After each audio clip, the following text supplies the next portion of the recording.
What up, Seeking Knowledge YouTube family, man? Look, how y'all doing on this rise? It could be nighttime when y'all view this. It could be in the afternoon. But look, y'all, I got a special guest on this time. Like, he's a returning guest, Mr. Larry Smith. Like, he got so much going on. Like, and I titled this Walk Into My World because we met before on social media, but a lot has changed since the last time we spoke. Like, we both are married now. But look, I'm gonna be quiet because he got a lot he want to share. So, how you doing, Mr. Larry Smith?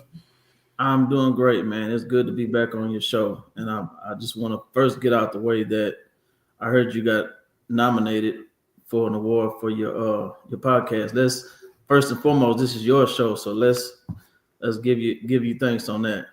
Appreciate that, man. And look, for all y'all want to vote, I got the banner going across where it say you can go to risingmenalliance.org and you can vote for my podcast. If you click on that link and you scroll down to the media category, you'll see my face. Click vote, man. Help me bring this award home, man, because I put blood, sweat, and tears, time, and dedication to this podcast.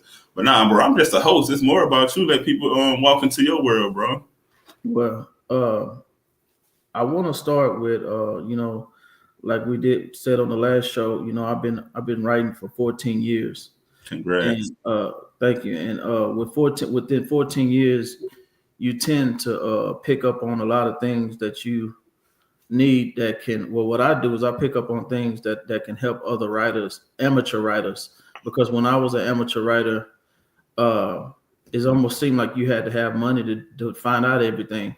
So I like to give information, to help authors and stuff like that. So with that being said, the books that I have right now, I just graduated from paperback to hardcover, and all my hardcover books are on Amazon.com. You just type in Larry Smith III, and then all my hardcovers will come out. You have books like The Other Side of Ecstasy, which is what my movie is based on. You have The Power of Achievement. You have Black Gold Down Under, and you have The Search for Lydia. And so those titles are in hardcover on Amazon. I like that. Yeah, and also the one that didn't get a chance to make hardcover is called Smiling Through the Pain. That is my first book. It didn't make it because it wasn't enough pages, but it's still in paperback. So it's called Smiling Through the Pain. That's my first book that I ever wrote in 2010. I like that. So I want to get into this one book because I know you turned this one book into a movie, The Other Side of Ecstasy. Like, share that story, man. Share the concept behind the book, like the book cover, the title, like the movie, man. Like, you a dope individual, man. Like, kudos to you, bro, for just sticking in there, man. Because I know it's not easy writing books, putting your thoughts on paper. Because I'm a writer, and it's not easy. People think it's easy. Like, some people it might be easy for, but it's not easy taking your thoughts and putting on paper because you got to make the time. Then you probably complete. Then it might be in some in there that's not. You want to change around. So taking write is a process, so bro. But I want to touch on the book, The Other Side of Ecstasy, because I know you turned it into a movie. But like, what gave you the concept of that book, bro? Like, dive into that, bro. What happened in the past? Like, I was living in a military base in Killeen, Texas, and the story. Because let me tell you, I used to stay in Killeen, Texas. Oh, okay. Yeah, I think we went over that last time. We did. We did, yeah. And but I got caught up with drugs and stuff like that. So the reason why I titled my movie and book The Other Side of Ecstasy is because someone had sold me a bad ecstasy pill, and I flipped my wig. I lost my mind for a year. Within that year, I tried to commit suicide, and I tried to also do things like horrendous things, like poison my mom, man, because I it's all in my movie. It's in my documentary and in my book. I talk about it.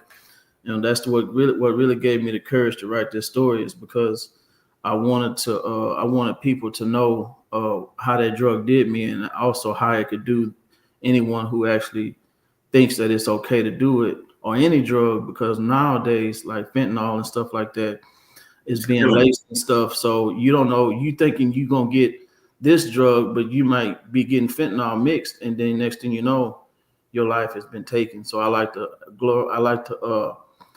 talk about what happened to me, so hopefully it'll help prevent it happening to someone else. And so, And I like that, bro. That's beautiful. Cause one thing I can say, a lot of people will not do a bio or will not share their story because they're afraid to be judged, or mhm. they're afraid for people turning their back on them because they probably shared something that happened. I mean, that they can relate to, or you probably share, like you said, you try to Yeah, pour it to your mama.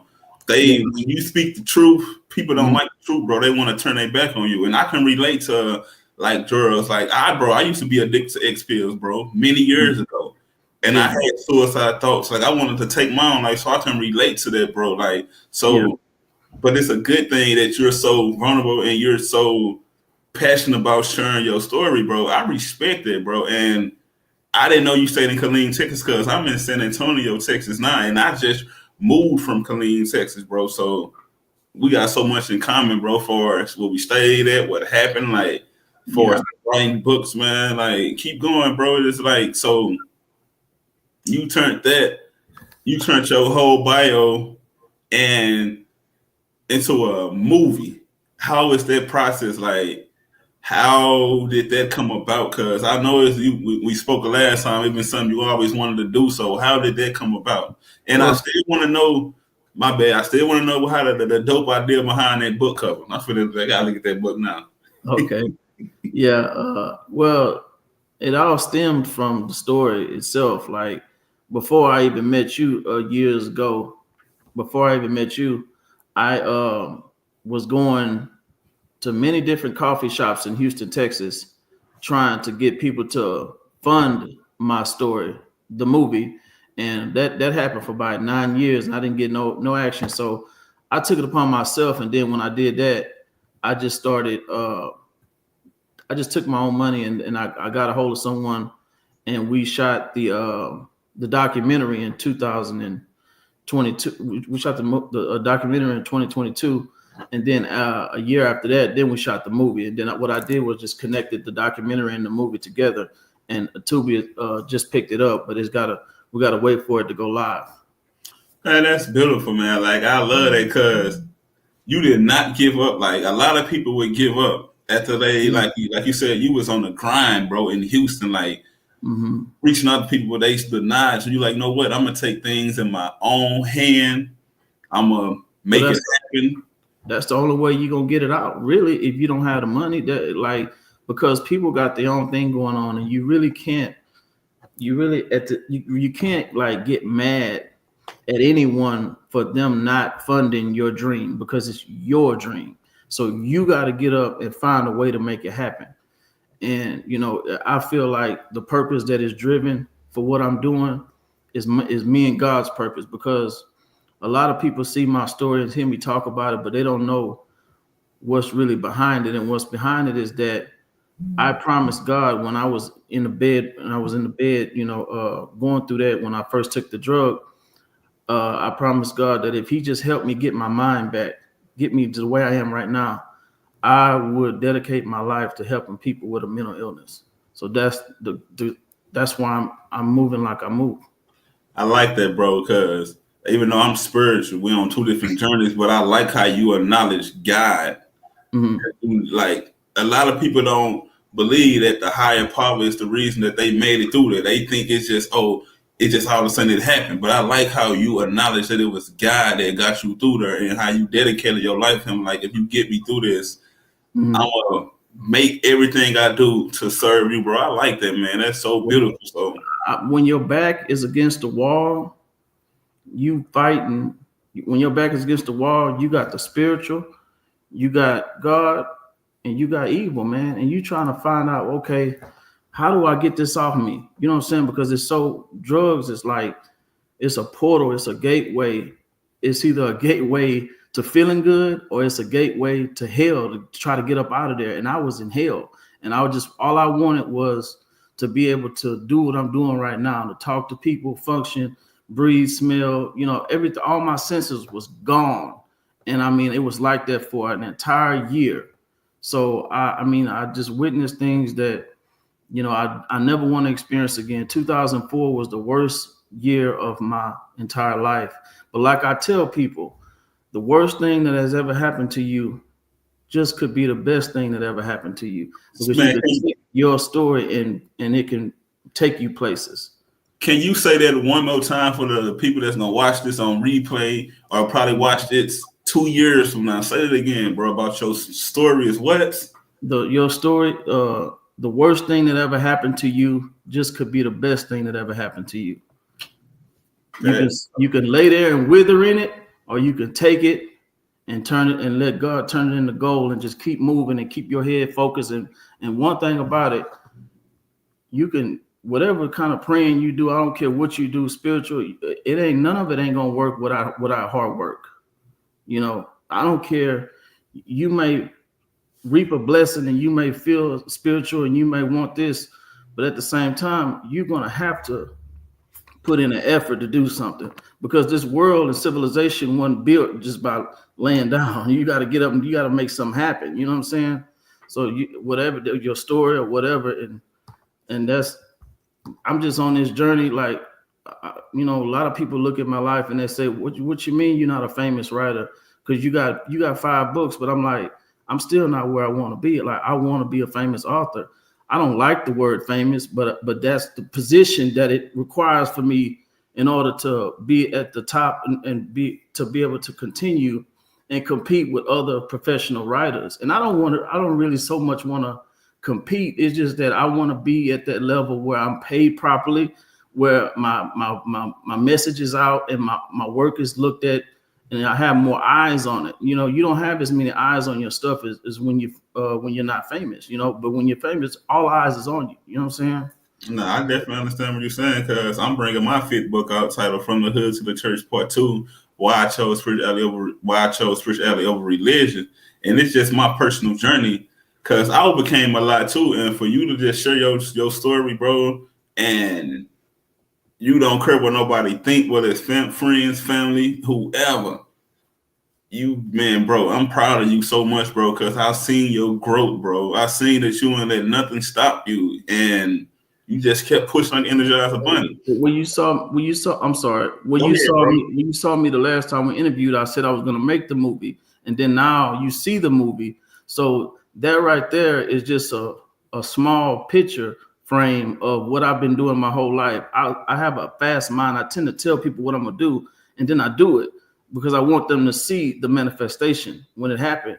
And whether it's on a large level or a small level, you got to start small to get to the big, you know? So I like that. So speaking of the movie, I know we talked that it's going to be in the film festival at Harvard University. Like, how did that come about? Like, man, how did that come about? That's all I'm going to say.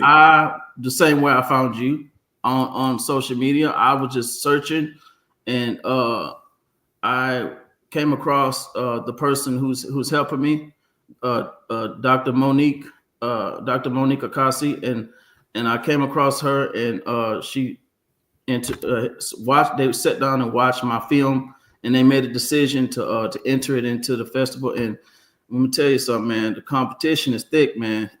It's some good movies in that joker, bro. Like, really, it's a all black film festival, and it really shines a light on people of us, that really are trying to make something happen. Melania. Yeah. But now I get it though, because you say it's competition, but a lot of competition don't be the right competition. What I mean by that is, like, people want to hear the truth. Yeah. People want to hear real. People want to know, how can I overcome this? How can I make it through this? Like, they want to hear what you've been through, what you overcame. Like, a lot of people's competition out here, it's not really competition. I mean by that, because they just putting anything out there just to try to it's more entertainment. Yeah, but for you to share your story, bro, like, me personally, bro, I don't think nobody in your league when it comes to your story, bro, because a lot of people like I said, for instance, I want to turn my story into a movie because I went through some dark things, from suicide thoughts, molestation, drug abuse, foster care. Mm-hmm. So I know that's going to happen in the right given time. Like, I found out, like, I've been talking to like different people to help me write the script, but my wife told me last night she wrote a play back in high school or something, so she not a right script. So, and you know what's crazy? Like when you meet the right person, like you gotta meet that right person to help you push your ideas or help you bring your vision to pass. I tell people that like people tell me I can do it on my own. Now, if you got that one in your corner that supports you, who's rocking with you, who see your vision, they can help you bring your vision to pass because it was meant for you to meet them. And I know I didn't jump the gun, but like I know you married now. How is the married life, bro?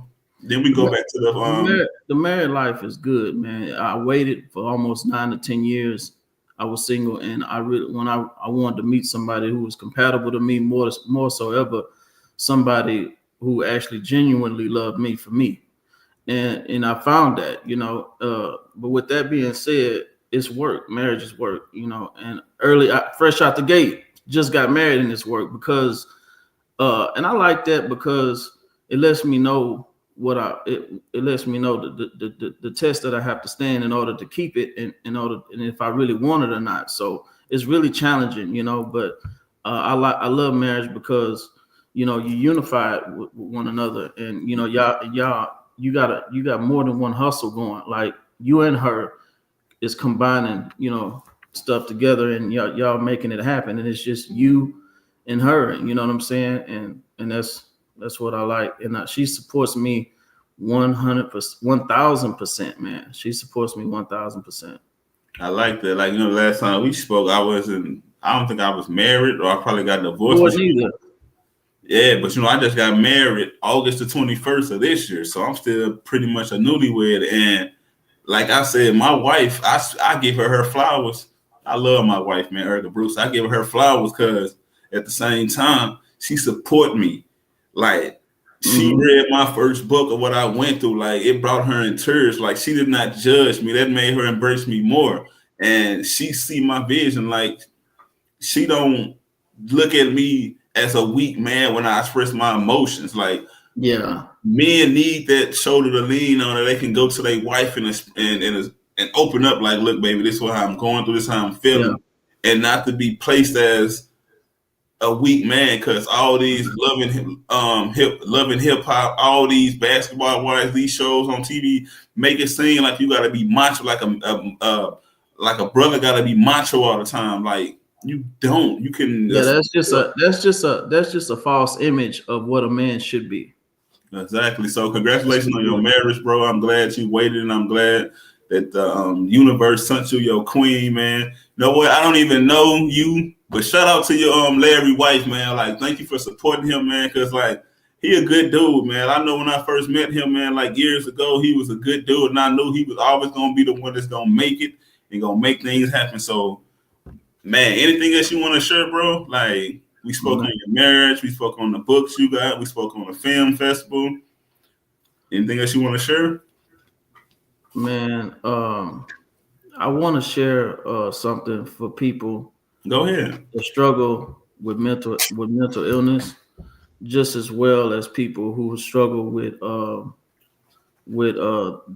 their character and you know their perspective on how they see themselves. Like and also when it comes to want to accomplish something in life, stop putting emphasis on how much money you need to make something happen, because it's gonna make you want to not do it. And that's what really be happening. Like, you know, a lot of people get a dream, and like I say, I heard this from Farrakhan. He said, "Your mind is your business. Your mind is your business, and you operate from that. And stop talking yourself out of what you want to do." And you know, because one thing I noticed is that it takes more action than it does money. If you actually think about it, it takes more action. It takes more getting up and saying, you know what, I'm gonna just do this. It's almost like you thirsty and you need water, bro. You may hate water, but get thirsty. You know what?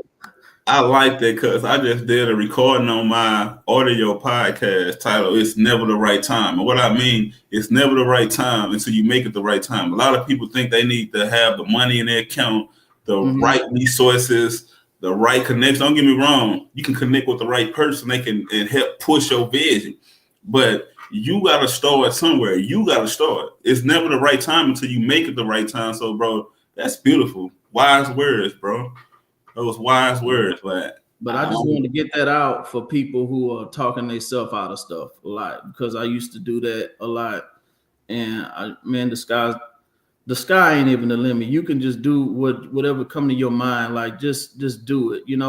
Just be free and do what you want to do. You know what I'm saying? And don't waste your time worrying about what people think about what you want to do, because 9 times out of 10, everybody doesn't have your vision. That's why it's in your head. So you just do it, and also know who to tell your vision to, because some people, will shoot it out the sky, and that's what you don't want.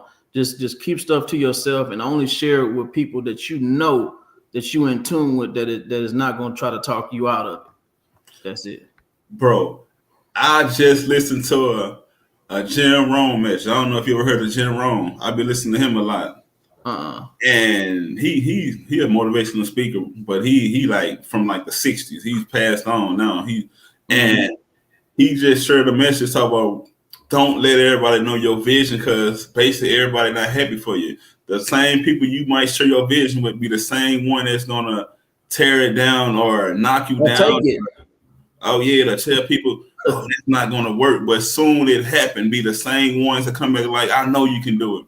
So my circle is small, bro. I don't have that many people around me who I can share what I got going on with. But I do, like my wife, Erica Brewster. I got my bro, James Swanigan. I got my other brother, Devontae Chapman. Like, we met on social media, and we are like all Virgos. Like, we're not blood, but blood don't make you family. If you got somebody you can connect with, so I don't share my vision with everybody, because everybody don't see my vision. Yeah, I want to give a shout out to a few people in my life. Go ahead, bro. I want to give a shout out to first. I want to give a shout out to Hood Bosses. These are the guys who did the sound, not the soundtrack, but the guys who actually did the music for my movie. You know what I'm saying? I reached out to them, and they even acted in my film too, and they did a hell of a job. You know what I'm saying? So shout out to them. For helping me make my vision come true, as well as all my other actors in my film, because they really stuck their neck out for me, man. And trust me, I'm not gonna let them down. And and I just really want to give a shout out to them. And I want to give a shout out to my cousin. He's a vegan, Talik Shimshu Haru, and he's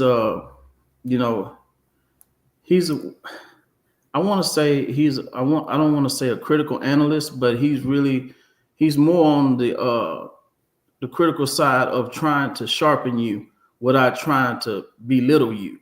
And I have to try to understand that. And shout out to him, because he's really trying to, do what Dr. Sabi was doing. And my cousin, he's getting the job done, man. And I want to give a shout out to him. And I hope and pray that, he accomplished his dreams. And I also want to give a shout out to my other cousin, Charles Lightfoot, because he, a lot of times we think one thing, but then we say another. So I want to give a shout out to him, because, he stepping up as an older cousin of us and being in leadership, and holding his family and fort down. And he really is a motivation to people like me, because who's going into having a family and just getting married and stuff like that. But the dude is a hell of a mechanic. He's good with his hands, man. He takes, he does a lot of stuff in his community with cars, and he just does a lot, man. And but he just like me, he don't really get the credit he deserves. But we're not waiting on that. We're not expecting that. We're not waiting on that. We just be who we are, and we keep moving. And I want to give a shout out to him for that. That's what's up, man. You gotta shout the queen out, man.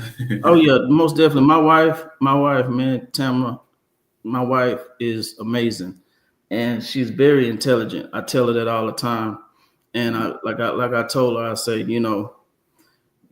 she's getting ready to watch my entire life unfold and unravel and go. It's almost like she came into a time in my life where I'm focused, but she's not taking me off track. She's about to see where I'm headed, because I gotta stay focused. See, sometimes people think marriage can slow your vision up.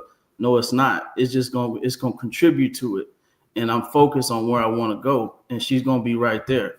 You know what I'm saying? All the way to the end. And she's gonna actually see the plan that God has for me and her life as well. That's beautiful. I like that, bro, because I'm gonna shout my queen out, Erica, like, cause like before we even met, she had a vision that she met me. And she had a vision that we're gonna be going to like a ceremony. She's gonna be dressed up. She didn't know what the vision was, but like I said, my award is nominated. My podcast is nominated for award, and the award ceremony is in Canada. Okay, and I'm excited about that, bro. Cause that's dope, man. That's just a lot, yeah. So, like you said, like your wife is there not to slow your vision down, but to help you push your vision, help you support you along your journey. But I ain't got nothing else to share, bro. Like this was powerful. Your wife, man, your wife is like I'll give you a good example. Your wife is like when you see a boxer when they're in the ring, when they go sit down after each round, they go sit down and people is going to fixing them up. That's how your wife, you know what I'm saying, in your corner. Right. You know, that's like it, bro. Because I be needing somebody. I be in my own world, and when you don't have nobody telling you and giving you advice, it's like, man, you just feel like it's just me. So my wife is more so like that helper, you know. I like that, bro, man. That's beautiful, man. So look, y'all ain't heard it from Larry Smith III. Like he turned his book, Other Side of Ecstasy. I said that right, then. Yeah, The Other Side of Ecstasy, yeah. Into a movie. So look, check that out, and look. For all my viewers who gonna watch this on, because we did have somebody jump on, but I don't really do it for like the live, like the viewers, because I know people gonna view it, but I do it to get people messages out there. And how can they find you? Say that they want to reach out to you and become a part of your journey. If y'all connect, how can they reach you? How can they find you? Well, first you can email me at Oklahoma City Thunder 1982 at gmail.com. I'm gonna say it again. That's Oklahoma City Thunder 1982. Oklahoma City Thunder 1982 at gmail.com. And you can also reach me on my Facebook at Larry Smith III. You'll see my picture with my profile. And also my Instagram is author Larry Smith. You can find me there. And like I say, all of my hardcover books, paperbacks on Amazon. You just type my name in, Larry Smith III, and all of my work will come up.